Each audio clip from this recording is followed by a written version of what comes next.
Hello, welcome. Hello, ladies and gentlemen. Thank you very much for joining me today. Before we get started, today's webinar is scheduled to last 45 minutes, including a Q&A. Closed captions are available on the desktop and mobile Zoom app. Just click the CC button where Mary will be busily typing away. This webinar is being recorded and will be available on the website alongside additional resources within 7 days. Say hello in the chat, select everyone from the drop down and ask questions using the Q&A button. You can also use the reaction buttons, which look like surprised, a French horn with confetti coming out of it, or the smug face. All right, so let us, oh, look at you, you've already started. Excellent, fantastic. Right, get the audience your content deserves. Presented by me, Dean Shaw, part of the Digital Culture Network. So let's get into it. So I'm going to give you a breakdown of what we're going to be doing today. So we're going to be looking at keywords and tags. We're going to be looking at thumbnails, how we create them. We're going to be looking at the add-on tools. These are three sort of the main features in there, but we're also going to be sort of peppering it with all kinds of real sort of tips and tricks in terms of the structure of your videos, who your videos should be designed to appeal to, and basically everything that I've come to sort of learn in the last sort of decade or so of creating content on YouTube, and also from speaking to YouTube directly as well. So it's poll time. Yes. Give me an idea of your level of expertise. So if Jacqueline, who is helping me today, by the way, Jacqueline, thank you. Oh, look at that. She's got the poll up. Lovely. So what? There for you. Thank you very much. Hello to everyone. What is your level of expertise? I'm always forgetting to take the lens cap off. I'm awesome. My audience doesn't get me. I'm so good, I could teach this guy a thing or two. Lovely. I've got great ideas, but not enough time or skills to make it big. Look at that. They're coming in 46, 48% of participants, 55%, 61, 65. The poll is about to close. I shall end poll. End poll. 80% of participant. No, 85. Oh, nearly. Right. So basically, it looks like most of us have got that great idea in our head, but we simply just don't have enough time or skills maybe to make it big. I probably could have have elaborated a bit more on that, but that's okay because we're going to cover a few things that are going to make your life a lot easier when it comes to finding ideas that work for your audience, as well as this sort of like the little tips and tricks. So let's get on to the next bit. Excuse me, I've got to be really bad and come out. There you are. Back in. There we are. Sorry about that. The poll wouldn't go. So YouTube, the stuff we already know. We're going to be moving on to the navigational, informational, transactional, trends or evergreen, the structure of our videos, the tools we use, and then we'll get onto that Q&A. So if there's anything that you've got in mind throughout there, don't wait to the end. Put it in the Q&A section.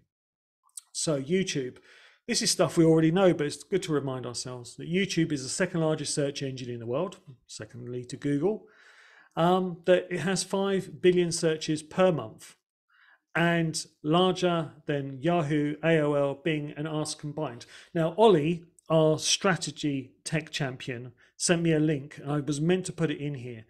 But recent news about YouTube is that it's actually more popular on TVs of a night time than Netflix and Amazon.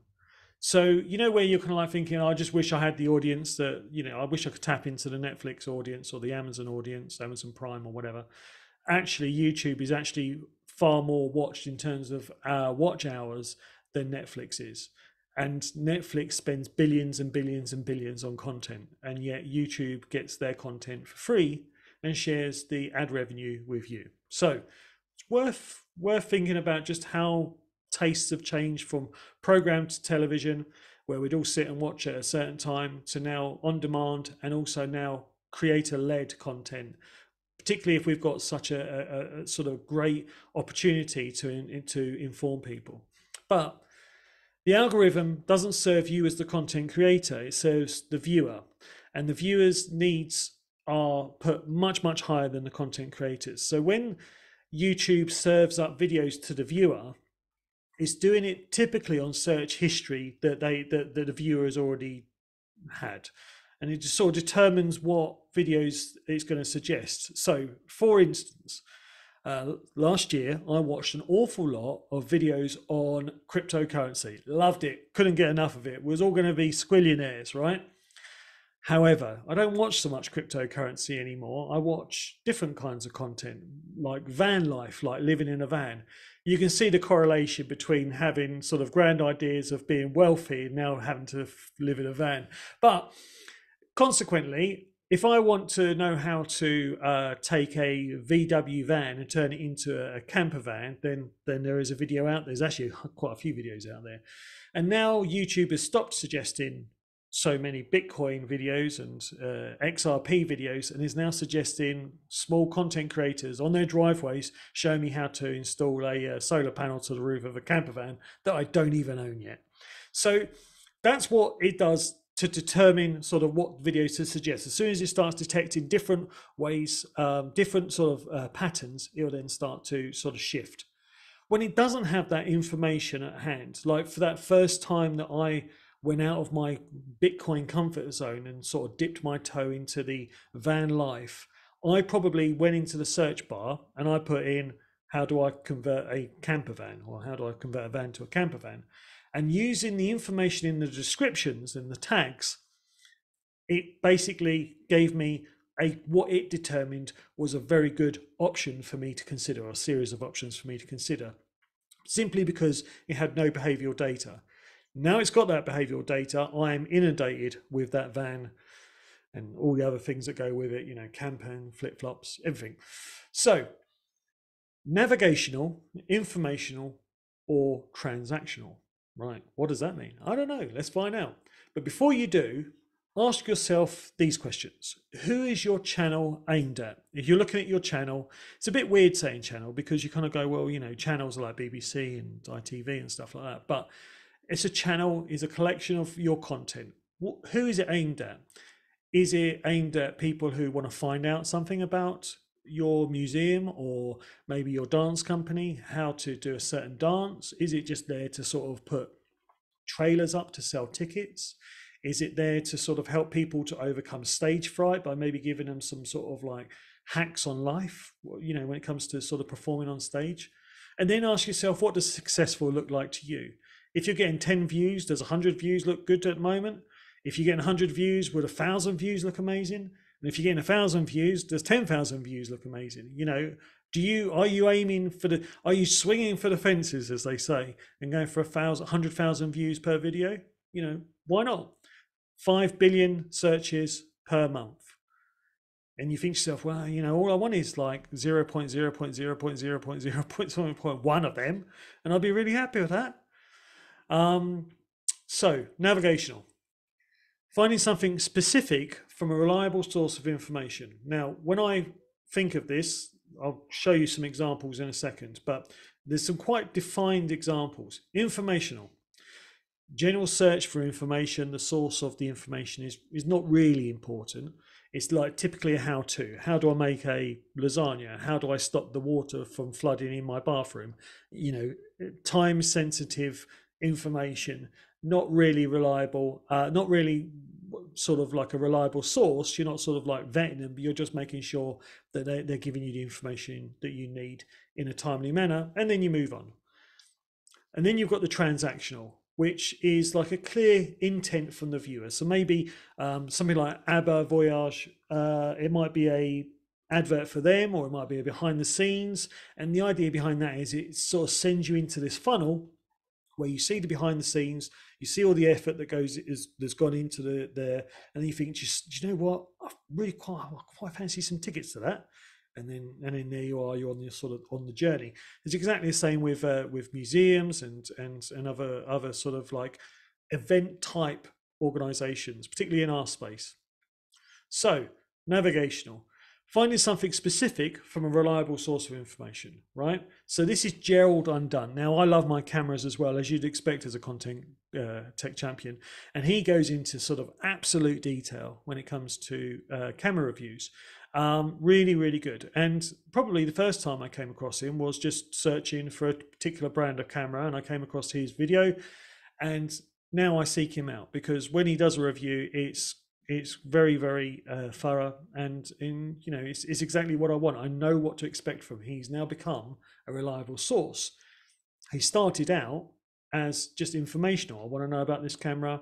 Here's a video on it. But his niche that he's fulfilling and his production values and the fact that you can see it, you can hear it, they all look the same. The videos all last long, same amount of time, and he's on point every time. And as a result, he's got 366,000 subscribers, and all he does is talk about cameras. This is the Tank Museum, 469,000 subscribers. And you'll notice there that in a second, they do something quite clever, which is they talk about their Patreon. So, and they thank the people that are supporting them and sponsoring them.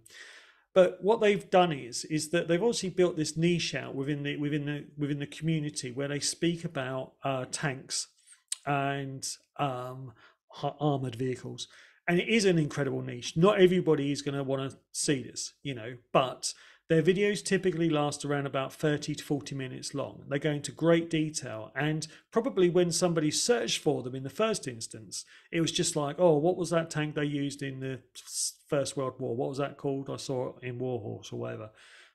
People have watched it, they've watched the video, and then they've liked it. And because they've asked them during the video to, if you like what you're seeing, don't forget to give us a like, maybe hit a subscribe, and if you want to, leave us a comment in what you'd like to see next.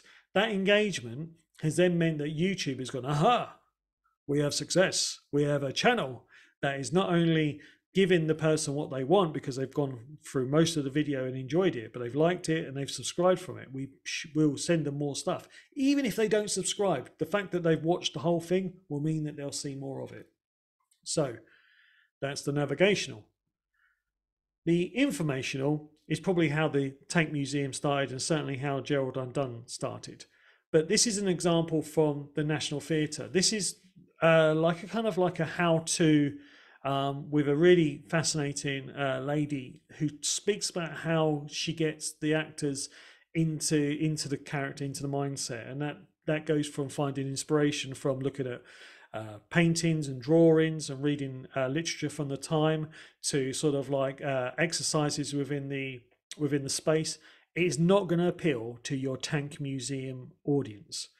It's not going to appeal to a lot of people, but it is going to appeal to a fine niche of actors, not just in this country, but throughout the world, who would really like to see more, probably on how they might not be able to go to acting school or visit a theatre like the National Theatre. So for them to sort of see something like this, it's fantastic, sort of like behind the scenes. And this could, in theory, lead it on to the next level above, which is you go from that sort of informational to sort of now becoming part of a part of a playlist where you're constantly being sort of like suggested content. Then we move on to the transactional, which is probably something along the lines of this one here, which is your Cluedo. I can't spoil it there, didn't I?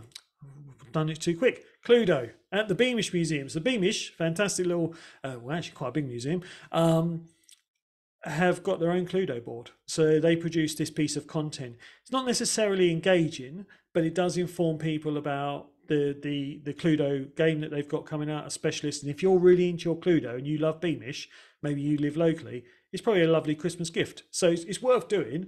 It's certainly worth doing. So then you've got this one here, which is the Fitzwilliam Museum in Cambridge. I go past it every day when I go to the office, and it's about the 250 years of money and the sort of the history behind it. And they've really made a great exhibition about it. And they've made the whole front of the building in this kind of like a montage of different types of currencies and sort of like slogans and so on and so forth.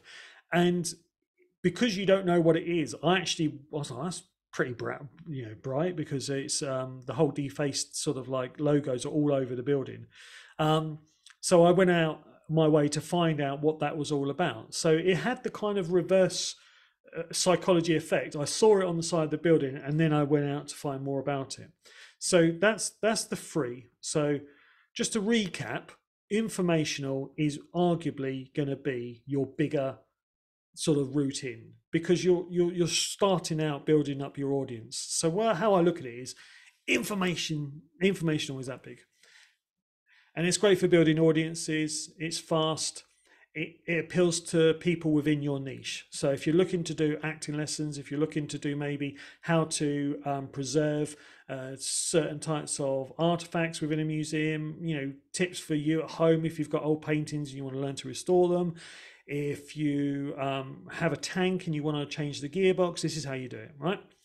Then that migrates over to this sort of the navigational, where people will seek you out. They like you because of your established style.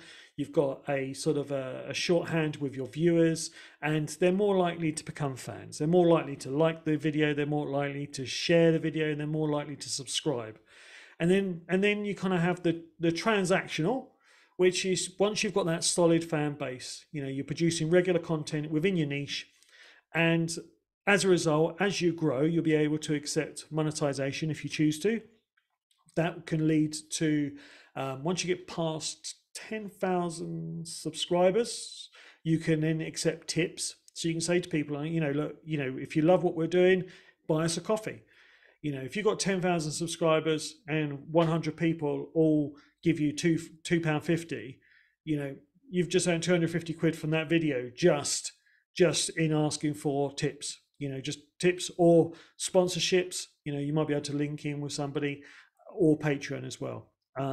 Is a great way of doing it. I think the Tank Museum use Patreon and tips as well. So they've got it sussed. So always remember, if someone spends 5 minutes of their time on your video, what is in it for them? I can't bring this home enough, really. It's awful, really, because you spend so long making the video. You think about it, you plan it out, you video it, you overcome all the challenges on the day, you then edit it, you send it off to your manager, they don't like it, so you cut it down again, and then it's just one big sort of like creative sort of like mess, and this could happen on a weekly basis. But then you've got to think about the audience. What is in it for them? They're going to give 5 minutes of their time in a space that is so congested with so much competition. How is it that they're going to stick with you for 5 minutes? What is the value in your video to keep them engaged, right? So just think about that from the viewer's point of view. So we've already done the YouTube stuff. We've already done the navigational, informational, transactional, and that's going to kind of come round to itself. And then one of the other things that I get a lot of from my one-to-one case studies with people is like, do we do TikTok? Should we do trends? Should we do dances and things like that? Or should we just stick to what we're doing best? And I think it really depends on how you feel about that and whether you have the energy. So to be trendy is one thing, to be evergreen is another. To be trendy is like Elton John in the 1980s, right? So very loud, very on trend, maybe, possibly. That's up for debate, isn't it, really? Was he ever in style? This is what you got to ask yourself.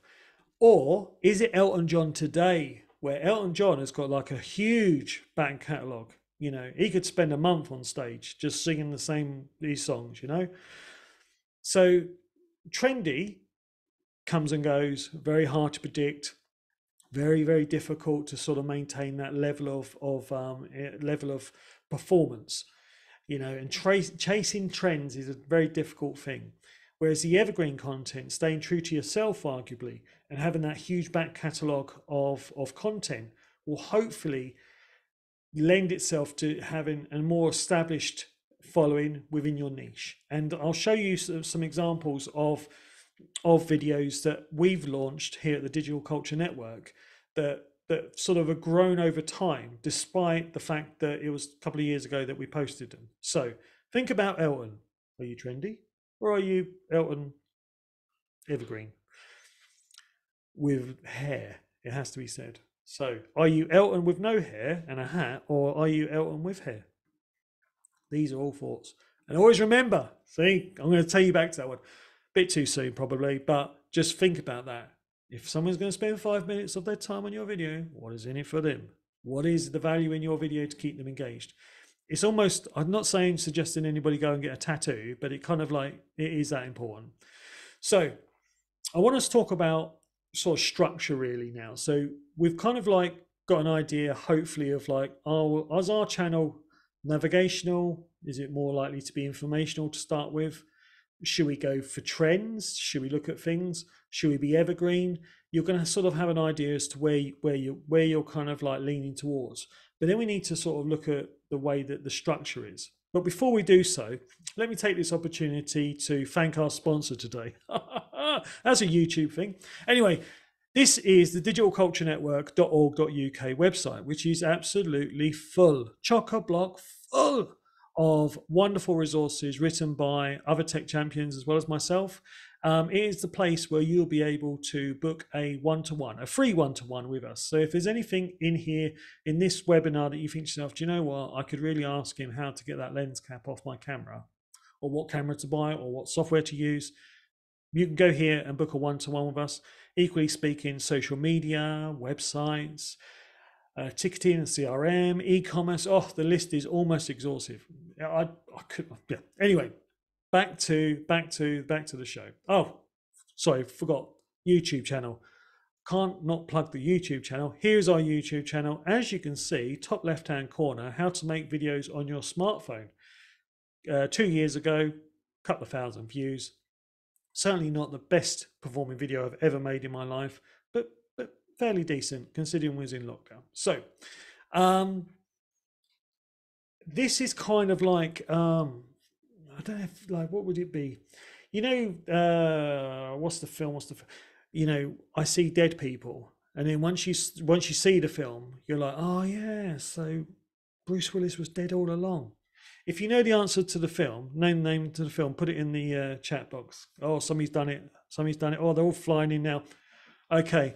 I can't open up. Jacqueline, what is the name of the film? So I think it's Sixth Sense. Yes, that's the one. Right. Thank you very much. This was not scripted, as you might have told. None of this is scripted. Anyway, thank you very much, Jacqueline. Right. Pleasure. So, Sixth Sense, you know, you look back at the film and you kind of go, God, he was dead all along. That makes perfect sense. His wife was not in the mood with him. She just simply was there on their anniversary and he was dead, blah, blah, blah. So once you start seeing it, it all becomes clear. So you're going to start seeing pink boxes everywhere, right? Firstly, at the top of the program, in today's episode, we're going to be talking about everything that you need to know to get the best out of X, Y, and Z, okay? Then we move into 30% of the content, okay? All the way along, you're sort of like reassuring the viewer that they're in the right place. Not only did the thumbnail tell them that this was the right place to click on, not only did the description or the title, but the tags as well. Everything all the way along, you're just reassuring them that this is the right place to be. You get through your content, and then like me, just a second ago, you get to the halfway point and you go, if you haven't done so already, it really would make a difference to our world if you were to give this video a thumbs up, a little like. If you want to see more content like this, and why wouldn't you, hit the subscribe button. And if you want to see more content that we haven't mentioned before, give us some suggestions down in the comments section. And what that does is that tells YouTube, right, we're at the halfway mark. Happy days, right? And not only are we at the halfway mark, but we've got a like, we've got to subscribe, and the person's gone out of their way to write a comment. Okay, now you as the content creator will see that comment and you will reply to it because that will show engagement. And these are just like massive ticks in the YouTube algorithm box. And then YouTube starts thinking to itself, do you know who else we should send this to? We should send it to all of these other people and see if they like it as well. And because you follow this format all the time, it'll just keep repeating and repeating and repeating. So you then finish off with the last 30% of your content. So it's kind of like 60% content and a lot of, I don't know if you ever watch A Place in the Sun or anything like that, but they spend half the program recapping what you saw before the ad break, as if like you've got a memory of a goldfish and you can't remember. Unfortunately, you kind of have to do that these days. So we recap. So at the end, if you've reached this far, thank you very much. It means the world to us. Thank you so much for joining us. If you haven't done so already, hit the like button, hit the subscribe button, check out our other videos up here. Oh, spot on. And yeah, and do that. Now, you can do a pre-recorded part of this. Sometimes it works where you have somebody who's already voiced it over and they've got all the graphics on there, and you just shove that bit on at the end, and you don't have to go on camera. A lot of people, don't want to go on camera. Not everybody wants to be a performer. Some people want to be behind the camera. There are different ways of approaching it. I can't go into all of the ways in this webinar, otherwise I think we'd be here all day. But there's certainly some ways that I've seen where there are people talking from behind the camera. All you do is you just see what's in front of them. So ideal if you were looking at artifacts, looking at paintings, looking at sculpture, anything that's sort of like you can just float the camera around and talk behind the camera. It's really easy to get the microphone pointing backwards if you buy a few sort of accessories to make your life a little easier. You can also do like I think Vogue do it. Vogue 70 questions, where they ask sort of Taylor Swift 70 questions and the camera just follows her around her house and so on and so forth. If you're asking like a set designer or a director or an actor, so what is it that gets you sort of excited about the latest production, blah, blah, blah, so. And if you haven't done so already, you can still buy tickets. Yeah. So you get the idea. Right. This is an example of me looking like a goldfish for some reason. This is the back end of our most successful video, which is nothing really to shout home about. It has to be said. I could have gone for vanity and picked like one of the biggest ones I've ever done, but this is going to be much more suitable for what we're doing here today, because we're all starting off relatively low. We're all trying to find the niche within our sort of space.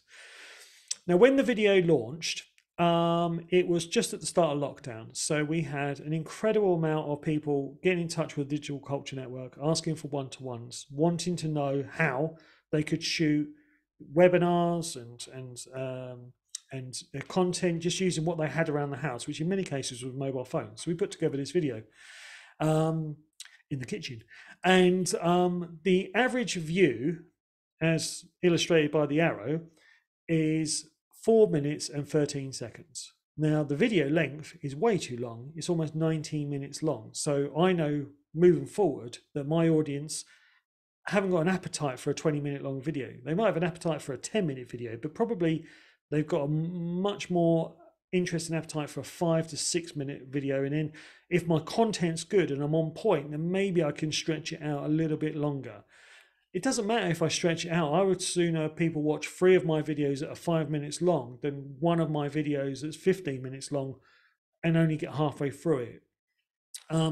So the average percentage viewed, 22.3%. Okay, so that's the amount of people that got to the end. Okay, so we can do better. Other interesting information, it's funny because Jacqueline is our email tech champion, that a lot of our traffic sources comes externally. Now, this is fantastic for YouTube. YouTube loves nothing more than poaching viewers from other sources. So that may have been from a link in Facebook, a link in Twitter. It most likely would have been our email newsletter, to be honest. So if you haven't subscribed to our email newsletter, here we are, another plug, do so. So yeah, it's a really good way of making sure that your content is out there. So if you are putting a video out there, don't just publish it to YouTube and sort of hope for the best. Use every tool you've got to make it visible on every place that every person hangs out. So whether that's emails, whether that's Twitter, whether that's Instagram, there's so many ways now to cut it up. So this video has had 303 hours of watch time, which is incredible, really. And I know it's had 4,500 views, but you think 300 hours, that's a long time to be sitting looking at my head.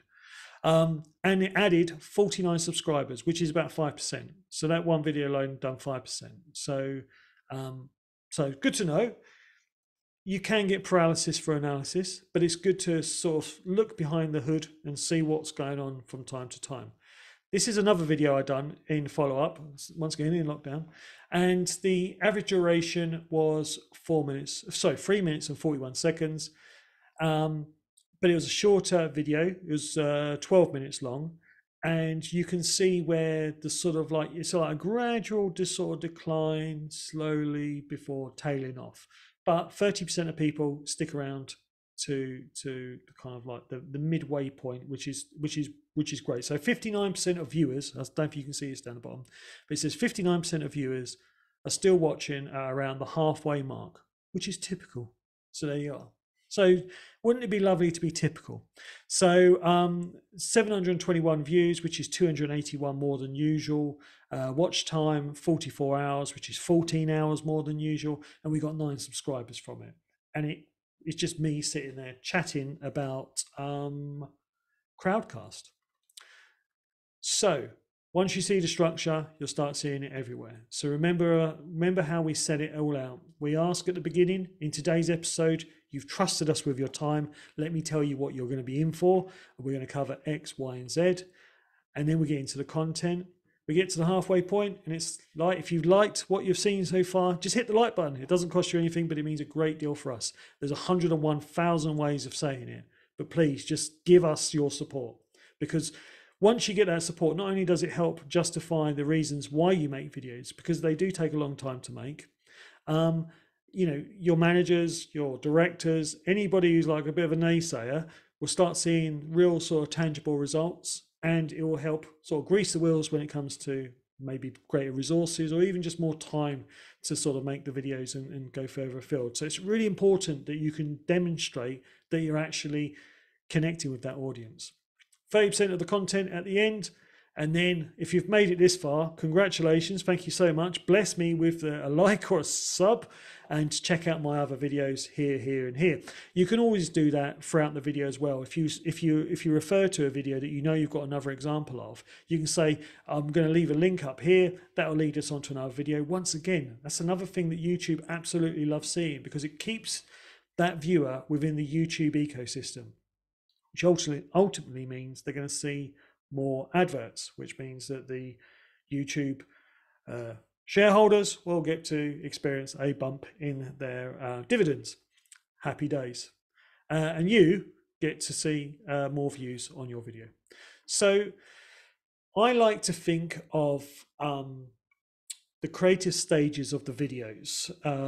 Once again, there's not 5 pink boxes, but these are 3 pink boxes. That's like a dark pink. I've got a daughter, so you know it's bound to be pink, isn't it? Thinking, researching, and writing. You know, just sitting there trying to come up with an idea. You know, after you've done a few videos, it's really difficult to sort of, oh, what do we do now? There are tools I'm going to show you in a little while that give you sometimes gives you a little bit of inspiration. You can sort of look at what people are searching for, and then determine whether that's something that's going to be trendy, as in here today, gone tomorrow, or whether it'll actually have some legs in it. There's nothing worse than making a video that is out of trend before you've actually published it. You know, you're like, oh God. So writing and filming, now you've gone, oh Dean, you've doubled up on writing again. But it's not. Writing and filming, most times filming is pretty straightforward, but on occasions you do come up with technical challenges and personnel challenges and room challenges. I was shooting one of our coffee breaks, which is a YouTube series that we're really ramping up this year, with one of our new tech champions for websites, Andy. And I mistakenly booked, we've got a new office in London, I've never been there, and I booked a room that was best described as like the broom cupboard from CBeebies. It was so tiny that when I would put my cameras up, they were literally like about 3 inches from our faces. So I could not get the angles I wanted. And as a result, we had to sort of like mix it up a little bit and try something new. Then last week, I was in Manchester to film a coffee break with James, our tech champion for data, analytics, and insights. I always forget the insights bit. Because he's got a webinar coming up about Google Analytics 4. And when we got there, for some reason the camera decided it didn't really fancy recording any audio. No, why should it? It'll just do video for now, and everyone can read our lips. Absolute nightmare. So we had to do this like sort of funky workaround to try and get the audio, and these are just things that happen. So you just have to adapt, and that is the nature of the beast. Then, once you've gone through this baptism of fire, you get to the edit, and you'll think after your first cut, you'll be like, yeah, do you know what? There's something special here. I'm quite proud of that. And then you'll test it with an audience. Typically, it's going to be your superiors. In my case, my manager has questionable taste. In other words, she doesn't really like what I'm doing at the moment. I've got to conform to her way of doing things. I hope she's not watching. But needless to say, you go back, you make some changes, you send it back, you make some more changes, you go back, you make some more changes, and then you get to somewhere where you want to be. Ultimately, I will say this though, when you go back and look at the final edit compared to your first edit, you will think that you've come almost like a quantum leap forward. So it's very easy. I've done a documentary once, which arguably is probably one of my most successful documentaries. It's got about 6 million views now, and I edited it, I shot it, I asked all the questions, I've done everything, and I posted it. And a friend of mine watched it, who was there with me. I was in Bahrain filming it, and he said, you should have asked XYZ Sheikh more about blah blah blah, because that was really important, and you cut that out. You should have told me before posting it. And of course, once it started getting momentum and all those views coming in, I was like, well, I can't pull it now. It's like absolutely ripping it up. So having that second opinion, whilst as a creative it's going to hurt, like, I mean, I'm not sure what hurts more, praise or criticism. Because like when somebody praises you, like, oh, shut up. But when somebody criticizes you, like, shut up. So it's very difficult. It's very difficult, but it's an essential part of the process. That editing, that testing, that editing, that testing, because that second pair of eyes will make a world of difference. So whilst I'm maybe a bit harsh on my manager, I know her heart's in the right place, and it's all about what's going to look best for our niche. It's not me making videos, my personality. It's about what's going to work for our niche. So it's wise to keep that in mind, particularly if you are the sort of extrovert type.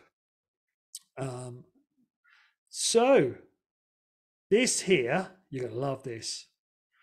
The circle of life. I don't know why. I've got this Elton John thing going on at the moment. But it's in a good, it starts in a good place.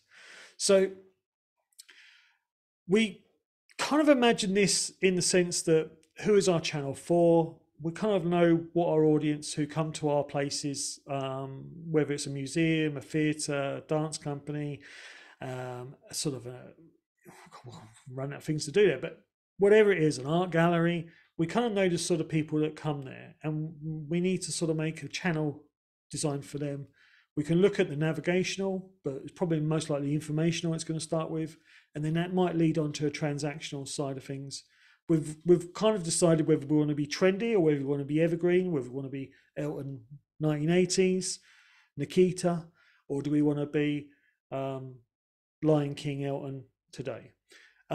We've planned out our structure, and during the edit, we'll reshape that as well, because that's a great way. You write it 3 times. You write it before you press record, you write it during the recording stage of the video, and then you sort of rejig it during the edit. So we need to sort of press record, very important, and we need to cut and cut and cut, and that is kind of like our sort of circle of life, going round and round and round. So tools, right? These are great thumbnails that I created on Canva. So this is Canva. I'm sure many of you may be aware of this, maybe you're not. But one of the great things about Canva is that we just found out recently is that it is free to not-for-profits. So there is a section in there that you can go on. to do that. There is a few templates for videos to get you started, which might be enough to get you sort of out of that sort of like, I don't know how to start this, I don't know how to end it, I just want some fancy graphics. All of these templates you can change around as much as you like. It's really quite it's quite straightforward. I typically use it for my thumbnails. There is a saying, and I don't know who said it, but that you should spend as long on your thumbnail as you do your video. Well, if you've spent 2 days on your video, I must get rid of that DAP, weekly advisor drop-in. Anyway, so if you spend all that time, 2 days on a thumbnail, your manager is going to wonder what the hell you're doing. So here we are. We've picked quite a loud thumbnail, and I'm just going to get rid of a few elements in there. Upload my own picture. Conveniently, I'm wearing the same jumper, almost like a uniform. So it's got background removal. So if you find yourself in a pinch where you can't sort of get it out, you can do the background removal. If you decide that you think that some of these fonts aren't quite right, or you want to change the colors, these are all so easy to do. This is like a little bit of a speed edit here, but so easy to sort of move things around, and it's in the right shape as well. So you don't have to sit there and go, right, what's the size, what's the shape that I need to do? It's already in the right shape. It's already eye-catching. You can change them to your brand colors. You can upload your brand colors quite easily. You can move other elements around. I don't know if that's Mars or Saturn, but you can move Mars and Saturn around. Or you can decide that you don't like it and actually you just probably want to be better off deleting it. So yeah, there's so many different ways of moving things around and changing it that I find that it's so easy to get things started. And the great thing about thumbnails are, if you decide that you're going to go through an entire brand redo, you can do so. You can change the thumbnails, the description, the tags in your videos. You can't change the video. That's the only thing. You can edit it a little bit, but you can't sort of re-upload it and keep the link like you can do on Vimeo. And then when you come to download it, you get a lovely download in a PNG version, and it looks like that. This guy's amazing. Watch now. So let's go to home, and if you go to the top under pricing and plans, and over on the right hand side, Canva for non-profits. So apply now. It's free, and you still get your 420,000 templates, 75 million pieces of stock footage. So it's all good. So I'd encourage you all to do that. And I think Jacqueline has put in the chat the link for that, which is helpful. I have, yes. Brilliant. Yeah. Excellent. Right. So that's Canva. Next one is keywords. I spoke about keywords at the beginning, and the platform that I use is vidIQ, which is a Chrome extension. So once again, you can get a free version of this. You download it to your Chrome extension on your desktop, and then basically it's like staring into the souls of your competitors. So this is our YouTube channel, and as you can see, it just looks like any other YouTube channel. If we go to our managed videos, you'll see all of our videos that we've got tucked away. So some are unlisted, some are public, some are whatever. I'm going to go for health check your email marketing, which is yours, Jacqueline. So we're going to do that. This is a webinar that Jacqueline done not so long back, and I know for a fact, because I deleted them earlier today, that it has no tags on it. But what it does have is a really great title and a really great description. But vidIQ gives it a score, and at the moment the vidIQ score is 0. 0 tags, 0 volume, 0 keywords, 0 keywords in description. So what we need to wake it up a little bit. Now I go down to the tags and I start typing, and as I start typing, just like it does when you go into the search bar, and this is a great way of trying to work out what content you should be making, I start typing how to get started in email marketing, and in the little blue circly square thing, it gives you a number, 64, 74.8, and that illustrates that it's a highly searched term, but it hasn't got a lot of competition. So the lower the number, the higher the competition, and the less frequency there is. So for instance, Taylor Swift would have an amazing amount of competition and you'd never get anywhere with that. However, somebody like Gracie Abrams, who is up and coming, needless to say, would be probably have a lot less competition. You're like, who the hell is Gracie Abrams? Trust me, you got a 17-year-old, you'd know who Gracie Abrams is. So here we are, inputting a load of content. And as you can see, we've got some real good numbers. Now, as you can see, if I look back here, my vidIQ score has gone from 0 to 43.3. But I'm kind of struggling now. So I'm going to go through the description and see if there's anything else that we can use. So maximize your response rates. Okay, quite rare. It's not sort of thing that you might sort of put already. And as a result, it hasn't got quite the sort of traction, but I'm sure we can do a little bit better than that. But my point being is that you've got 500 characters. At the moment, we're only at 329. So you've got the ability, YouTube is giving you the option to do that. And you've also got 3,000 characters within the description. And nobody reads the description, but when YouTube doesn't have that behavioral data and somebody's going out of their way to look for something different, like me when I was looking at my van and I was bidding off Bitcoin, right? I needed somebody to have done a really good job of describing their video, tagging their video for YouTube to serve that video based on my search criteria. So it's really important that we do this. Great news is you can also, vidIQ will also make suggestions as well. So we can see now that our tag count's 3 out of 5, our tag volume is 5 out of 5, and our keyword searches are 5 out of 5 as well. And I'd encourage you to sort of get to have a look at this and have a look at the dashboard. It gives you ideas. So based on our channel, YouTube knows that maybe a video that we should be doing is make your next production shine. Learn how to master different lighting techniques, record high quality sound, and set up your scenes without spending a fortune. So maybe I should do that next. Maybe you know. If you've got any suggestions, put it in the comment section below. Here you can see in the first 14 days, we've got, the last 28 days, we've had so many views. We've got some comments, keep it up, great. Recent subscribers, published videos, analytics. You know, there is the whole, you know, you can get too caught up in this, but I think having an idea as to how your videos work, and this isn't strictly vidIQ. vidIQ will add benefits to it. It'll sort of enhance this information. It'll make it easier to understand what this information is telling us. You know, it's interesting that we've got like you know, so many views, but we've got, you know, 17 less than usual. Why is that? Should we delve in a little bit deeper and have a look at that? You know, what does our audience look like? What are they doing? What is their behavior? When are they staying with us? When are they leaving us? You know, where are they based? At the moment, they're based all over the place. You know, 15% of them in the United Kingdom. This is one of the ones that sort of makes me smile. 94% of our viewers are not subscribed.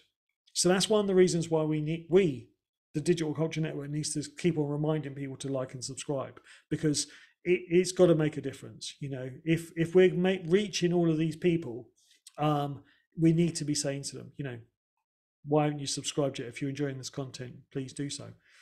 So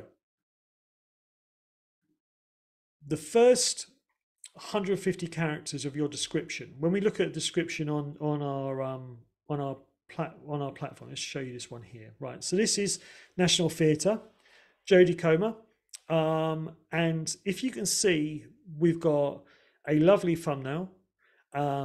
We've got Jodie Comer's name mentioned in there, official streaming trailer, National Theatre at home, blah blah blah, and then you've got a short description underneath.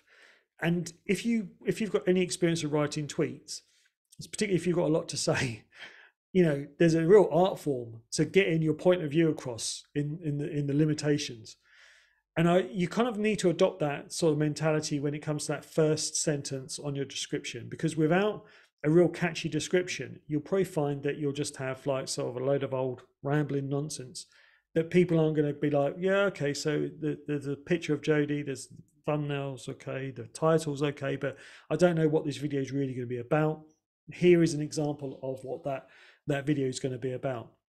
And the same with the Tank Museum. The Tank Museum, Tank Chats number 66, superb. The Tank Museum. So they've got exactly the same thing. The Leopard 2 main battle tank was kindly loaned to us by the Tank Museum. So YouTube, what we know already: navigational, informational, transactional. Are we trendy? Are we evergreen? What are our structures? Here are some tools that will significantly cut down the amount of time you spend wasted either trying to find ideas for your next projects, or also just utilizing the videos that you've already got. It might be that you give them a fresh lick of paint by going over there and doing a couple of new thumbnails, redoing the descriptions, redoing the tags. If it's tags that keep on repeating themselves, you can simply copy and paste them. So it's really important that maybe if you've got some good underperforming content that you think deserves a second chance, go back, re-release it, rejuvenate it, stick your new thumbnail on there and give it a new lease of life. Right, Jacqueline, we're going to come to Q&A now, hopefully. Hello. Yes. Hello, everybody. Thanks, Dean, for that. I thought it was great. We have, because we're a little bit running over time, yes. Dean, can we keep it nice and short? And if anybody's question isn't answered now, we have said we'll get in touch and follow up with it. But let's press on then, if that's okay. Yeah. So Jill started the ball rolling with, in Instagram, when someone asks you to DM them your image or collaborate with you, is that a good idea? Yeah, it's a lot like any kind of business opportunity. I sometimes you just got to do your own research. I've got some of my best work from somebody just reaching out of the blue through social media, but you can also get inundated with people who are not of your standard, not got the same ethics as you, and are just looking to sort of like use your good name to sort of further themselves. But collaboration is really important. So it sounds like a woolly idea, but you've got to take each one as a case by case one. I do think collaboration. I used to work a lot with social media influencers and brands, and the greatest way that they grew their influences, particularly on Instagram actually, was through collaboration. So a lot of the time they would reach out to other people and say, hey, look, I'm in your area, I'd love to meet up, could we do this, could we do that? And then you start that kind of like dating kind of, are they right for me, are they not right for me kind of thing. So yes, it's definitely worth pursuing, but just tread carefully. Thank you. Thanks, Dean. So from Alex just wanted to know, what are the genres and content trends for evening viewing on YouTube? Is there anything, he's asked, is it music, documentary, educational? Yeah, do you know what? I was looking at something that Ollie sent me, and to be honest, it's a bit of a mixed bag actually. You've got your music side of things where people are just sort of like maybe putting it on in the background, but then also there seems to be quite a lot of documentary, more sort of factual content that's being watched. What I might do is when we send out our follow-up, I might link in with that article that Ollie sent me, because it really makes for interesting reading. But I definitely think that it's worth looking at what your audience is doing at the moment and seeing whether they would, should we test out doing like a longer form documentary? But certainly from what I've seen, people are interested in factual content that lasts over 15 sort of minutes or so. And the music side of things can last for sort of hours, because maybe somebody puts something on in the background, whether it's a type of music they like, and it just sort of like plays along. So that could be something to look into. Okay, thank you. We've got, I think, 3 more. So Kirsty, what kind of content would you recommend for a receiving house theatre? This is with a high turnover of one-off events, I think. By the time the performers, crew, etc. are in, it's a bit late to be promoting and plugging tickets. You've got one of the hardest jobs out there, and I absolutely, it's I have an organisation down on the south coast. I'm not going to name names, but they have the exact same problem. On occasions, they've managed to get like somebody to one of the performers to have a sit down and have a chat with them. More often than not, they get given the assets to use to promote on there. But what they have done is they've kind of pivoted a little bit to sort of being a bit more about the building and the people within the building. So, for instance, there is a piece of content on their channel about the stagehand or the lighting. I think it's the lighting director or something along those lines, and it speaks about how they set up. So they do like a kind of behind the scenes. And it's almost like if you're interested in getting into this business, this is how you do it. And I think that's been quite well received. But it is incredibly hard to sit down with, like, say, Jimmy Carr ahead of him doing a performance, because he doesn't want to sit and talk to you. So it's very difficult to get that kind of like, oh, Jimmy, would you mind giving us a few words to help us promote our YouTube channel? And and he's like, no, because all your tickets are sold anyway. I don't need to. So it is a real tightrope. I'd be really interested in trying to sort of come up with a solution though. So if you want to get in touch, I'd love to sort of share my understandings with another organisation that I've got, and see if we can't sort of like work out some sort of structure that can just test it and see what happens. Amanda, Asia, and Claire, thanks for your questions. I think we'll come back to you if that's okay individually. And just because I'm aware we're about to be cut off, I'm afraid. So, Dean, one last question was that I answered in the chat is that vidIQ is free, isn't it? Yes, it is. There's a free watered down version. The paid version is a little bit more expensive, but it has more features. But there is different tiers. But just to get you started, to test it, to get your feet in the water. There is a free version. Okay, I think we'll wrap up there and come back to Amanda, Asia. As I say, Amanda, Asia, and Claire, we'll come back to you individually, just because we only have, I think, 2 minutes left. Yeah, I'll better finish off then. So, yes. Cheers. Thank you very much for all the questions. I'm sorry I rambled on a bit. I started adding lots of bits to it. So yes, thank you very much.